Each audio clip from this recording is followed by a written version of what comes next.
Halo teman-teman semuanya, Assalamualaikum warahmatullahi wabarakatuh. Om Swastiastu, Namo Buddhaya, Salam Kebajikan. Oke teman-teman sebangsa dan setanah air yang saya cintai dan saya banggakan dimanapun Anda berada. Mudah-mudahan teman-teman diberikan kesehatan dan dimudahkan rezekinya, amin Allahumma amin. Oke teman-teman, tema kali ini adalah bahasa Indonesia, di mana bahasa Indonesia ini adalah asas negara kita dan bahasa Indonesia ini adalah karya terbesar Indonesia.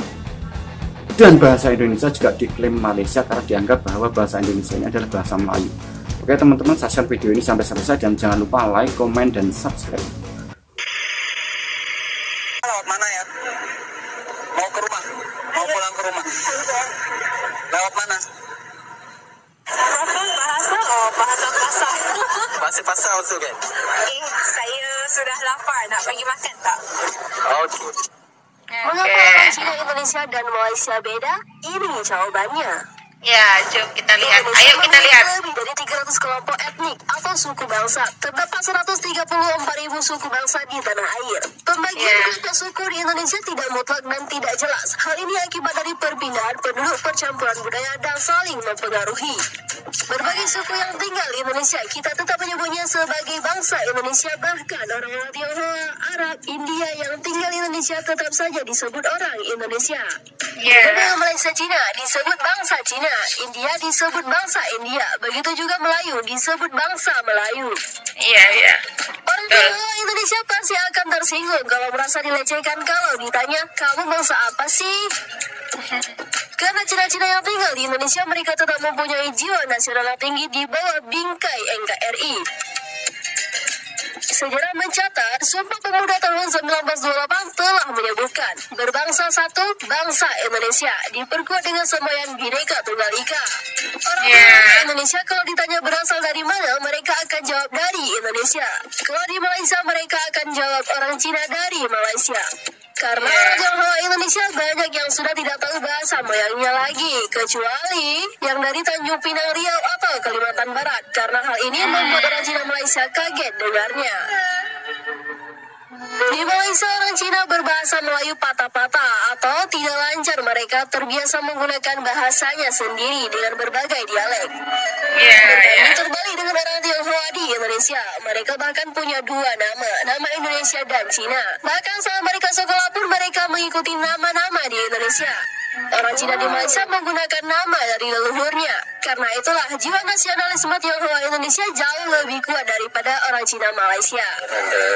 Ikut. Betul siapa? Macam berapa? Sudah banyak bukti nasionalisme orang Tionghoa.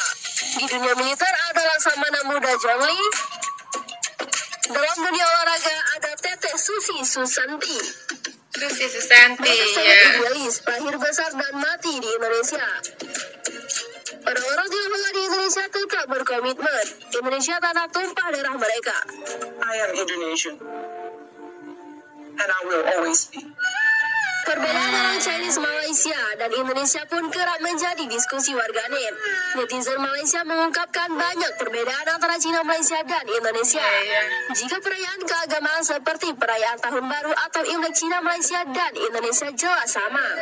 Namun, yang membedakan antara Cina dan Malaysia dengan kaum Tionghoa di Indonesia adalah pada penguasaan bahasa resmi. Atau dalam bahasa Malaysia sebagai bahasa kebangsaan. Ada sih yang Ini kalau Chinese Indonesia. Kalau doang, gak lama kemudian mereka nggak read kita lagi, mereka nggak balas chat kita lagi.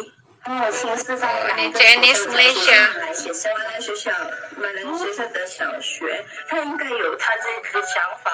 我觉得，因为华小比普通的马来学校。 Ini menjadi diskusi penting bagi kalangan orang Malaysia. Apa sih rahasia sukses Indonesia melakukan asimilasi antara penduduknya?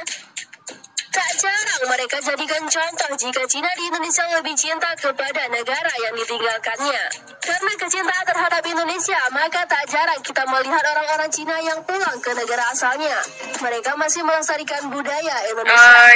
Bahkan makanan-makanan Indonesia pun tetap mereka promosikan di luar. Kampung Indonesia di China itu ya. Menurut data statistik di ASEAN, Indonesia berada di posisi teratas populasi terbanyak warga negara keturunan Cina yang mencapai angka 7,6 juta jiwa. Sementara di posisi kedua Thailand dengan banyak angka 7,2 juta, Malaysia dengan 6,9 juta.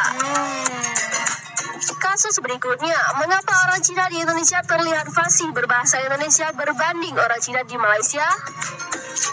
Etnis Tionghoa di Indonesia sudah menyatu dengan masyarakat lokal. Bahkan bukan hanya bahasa Indonesia yang mereka pelajari, bahasa daerah pun sudah fasih mereka berbicara. Tergantung daerah Indonesia mana mereka tinggal. Saya bertanya kepadanya, apakah dia ingin anak-anaknya memiliki nama keluarga China ya? Kalau sudah gak usah, itu tidak terlalu penting baginya. Ciri khas budaya dan fisiknya tetap tidak berubah, tetapi penjiwaan dan cara hidup mereka sama dengan masyarakat Indonesia pada umumnya. Di Indonesia ada keturunan etnis Tionghoa memakai nama Indonesia meskipun memiliki nama khasnya yang berlaku di kalangan mereka sendiri. Terkadang kebanyakan dari mereka lebih Indonesia daripada keturunannya sendiri. Contohnya saja di Aceh. Orang Cina tinggal di Aceh dalam kesehariannya lancar menggunakan bahasa lokal. Di Surabaya, kebanyakan etnis Tionghoa berbahasa Jawa Surabaya dan memiliki logat Jawa yang kental. Mereka juga hidup bercampur dengan masyarakat awam dan bergaul dengan masyarakat lokal setiap harinya, meskipun mereka juga memiliki komunitas mereka sendiri yang eksklusif. Hal ini tidak ubahnya seperti orang Sunda punya kumpulan, orang Jawa punya kumpulan, dan lain sebagainya sebagaimana biasa dan umum terjadi.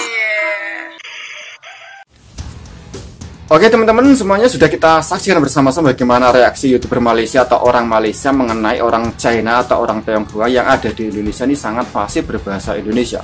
Bahkan kita lihat bersama-sama ada orang Tionghoa itu mampu memakai bahasa daerah. Jadi kalau orang China yang ada di Jawa itu kelihatan medok gitu. Logatnya kayak saya gitu ya, medok. Ini berbeda di Malaysia. Di Malaysia itu kalau orang China yang sedikit mampu berbahasa Melayu itu logatnya Chinese-nya itu sangat kelihatan. Logat Mandarinnya itu sangat kelihatan. Ini berbeda dengan Indonesia. Indonesia orang China dimanapun, misalnya China Jawa ya kelihatan logat Jawanya, China yang ada di Medan kelihatan Bataknya, ya mungkin China yang ada di Jawa Barat kelihatan logat Sundanya. Oke teman, ini adalah Indonesia teman. Indonesia ini adalah mampu memartabatkan bahasa dan budayanya.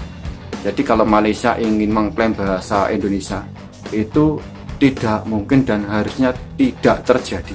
Karena apa? Karena bahasa Melayu yang ada di Malaysia ini pusatnya dulunya itu di Indonesia. Oke lah, dulu belum ada Indonesia dan Malaysia, tetapi apa? Kerajaan terbesar seperti Sriwijaya ataupun Majapahit ini adalah tongkat estafetnya larinya kemana? Ya ke Indonesia.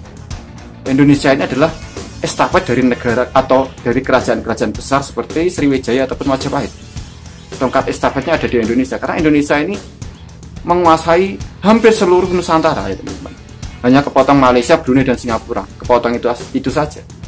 Jadi tongkat estafetnya ada di Indonesia. Jadi Indonesia adalah mempunyai produk seni budaya dan bahasa. Oke teman-teman, bagaimana menurut Anda? Silahkan teman-teman berkomentar di bawah kolom komentar. Cukup sekian video dari saya. Apabila ada kesalahan, mohon maaf yang sebesar-besarnya. Wassalamualaikum warahmatullahi wabarakatuh. Salam NKRI.